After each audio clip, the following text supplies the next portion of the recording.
18 minutes after 8 o'clock, and joining us in studio this morning, Miss Nicole Dean and Miss Ana Castillo from Los Pasitos and Tobosa Developmental Services. How are y'all doing this morning? Doing great. Perfect. Thank Good you. to hear it. Good to hear it. So, obviously, Tobosa, you guys, all of the member agencies of Tobosa, there's Los Pasitos, there's the Little Steps organization. They're out there with one mission in mind, and that's to help families, to help kids, and really just to help kids get a step up, in the right direction. That's really what it's all about. And Los Pasitos, they do phenomenal work. I've talked endlessly about Los Pasitos and what a difference it made in my daughter's life and with home visits. We'll chat about that coming up here in a second. But you guys have an awesome event coming up here in the very near future. Let's talk about the 4th annual Stepping Out for Children. Okay. So it is our 4th annual. We are bringing it back to the courthouse, which is super exciting. We're going to be there from 10 to 2, so 10 a.m. Come. We're providing food, games, different booths. We will be having a raffle. Okay. And we will also be having some entertainment come out. The sheriff's coming out. It'll be great. Awesome. And it's really cool to see it return to the Chaves County Courthouse lawn, because I know in years past there's kind of been some issues with having it on the campus, not sure where we're going to have it. And so now that it's coming back to the courthouse lawn, that central location, that's awesome. So it's this Saturday. It starts at 10 a.m. And again, it's open to the public. Families are invited. And it's really just a chance to kind of come together as a community and have a good time and kind of forget about the problems of the world for a minute, but also to learn more about Los Pasitos and about what it is that you guys do.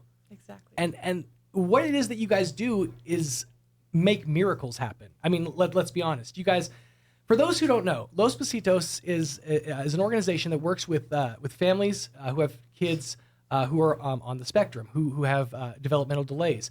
And they provide home visits each once a week, and in some cases twice a week. They come out to your home and really work one-on-one with your child. And it comes off as playing some games, learning some rote counting, doing fun activities. But in those activities, you see a different side of your child come out. I'm not trying to blab on. I know this is you guys' time, but. When my daughter went through her home visits, I made it a point to be there every single session, because I wanted to learn just like she was. I was new to all this. I was a brand new parent, and to have a kid on the spectrum, I didn't know how to handle it, and to watch how they interacted with her, how they, how she warmed up to them and responded to a certain way that they would talk to her. It was just as much of an education for me as it was for her, and it really made just a massive, massive difference. I to this day believe that my daughter is where she is and is past where she would be because of Los Pasitos. I mean, it's absolutely amazing, the work that you guys do. I can't say it enough. So I encourage folks to come out and learn a little more about the organization. But let's chat with Miss Ana for just a second, because you're relatively new to the organization, correct? Yes. How long have you been with Los Pasitos? Well, I was there for about a year in 2017, but I'm back now. I think it's been about maybe a few months now. Yeah. Okay. But nothing new. Same old good stuff. Yeah. So talk about the process. How does the process start with getting involved with Los Pasitos? So within our services, so I am the home visiting department. Mm-hmm. So what it is, it's awfully, I know they said that it's pretty new as well. But me, myself, I'm receiving the services. So it's perfect example, like you just said, you as being first-time parent and having to take in everything, we support that end. So it's home visiting, we support from prenatal, and we follow the babies up until they're 5 years old. Mm-hmm. So it's really, because I know EI is more for the kids and, their screenings, their therapy. We work more hands-on with parents and kind of just helping build that parent-child bond, that relationship.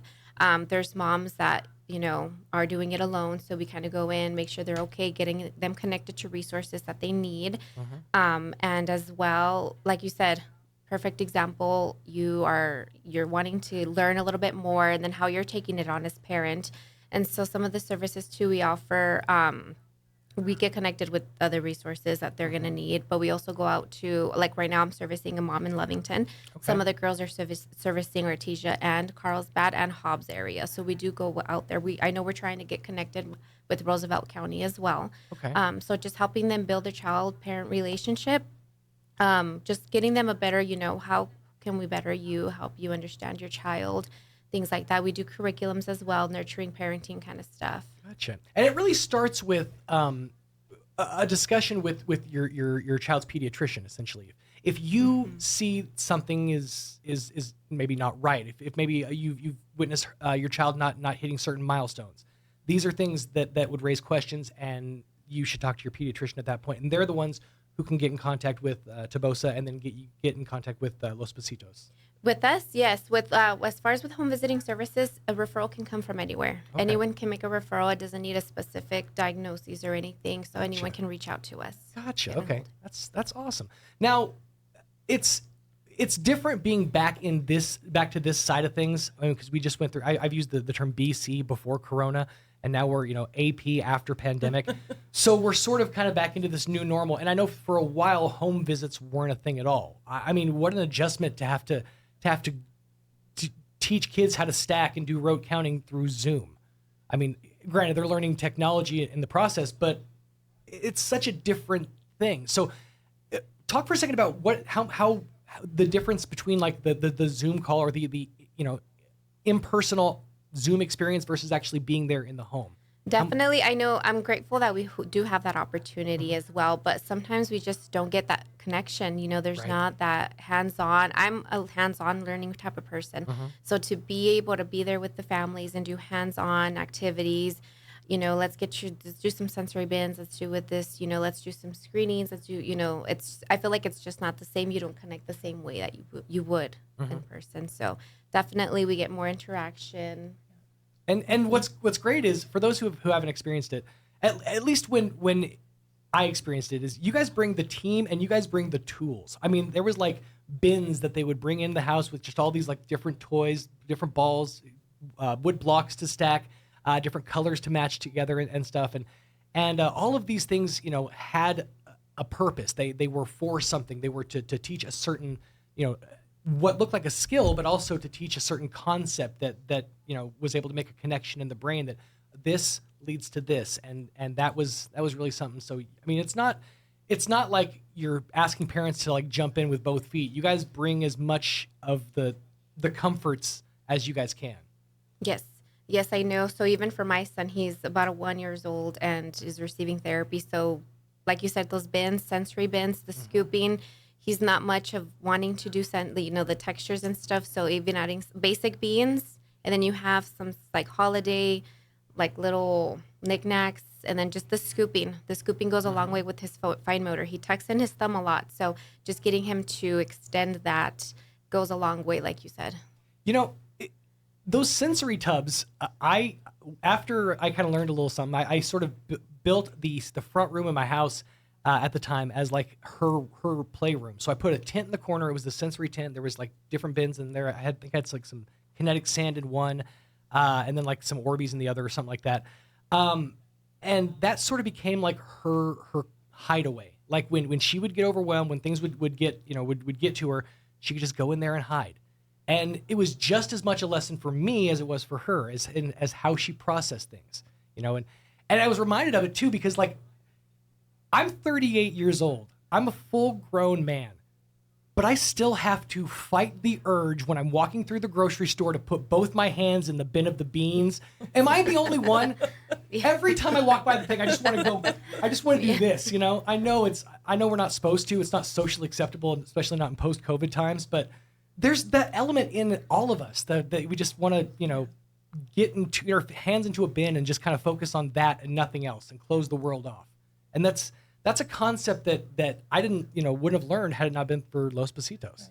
And that's something I apply in my life, is the self-control, but also the realizing sometimes you just have to kind of separate yourself from the rest of the world and have a moment. So you get lessons from every walk of life through Los Pasitos. So I fully encourage it. So for folks who haven't ever been a part of early intervention or any knowledge of it, This event is going to be a great chance for you to come out and learn more about what Los Pasitos is all about and see that it's not just the perception has changed over the past decade, just even over the past decade of what, the spectrum is, of what a developmental delay is, of what, when I was coming up, it was you were in regular education or you were in SPED, and now there's such a broad spectrum difference of understanding of how we can help these kids and how we can actually impact them. It's an awesome thing, and you guys do amazing work. So I want to encourage folks to come out to this event. It starts at 10 o'clock this Saturday. It's going to be there on the Travis County Courthouse lawn, and just lots of fun. Now I see pictures of sack races. Is there going to be sack races? Yes. Okay, because you can't promise me sack races and not deliver a sack race. Yes, we will have it. All right, because I was born in Medill, Oklahoma. Sack racing is sort of a way of life for us. It's like, in Fast and the Furious, they say, I live my life a quarter mile at a time. I live my life one sack race at a time, right? So fun carnival games. The sheriff's department's going to be out there. They'll have hopefully their big Bearcat unit out there. The raffle is going to be going on. It's a $5 raffle. What are you guys going to be raffling off?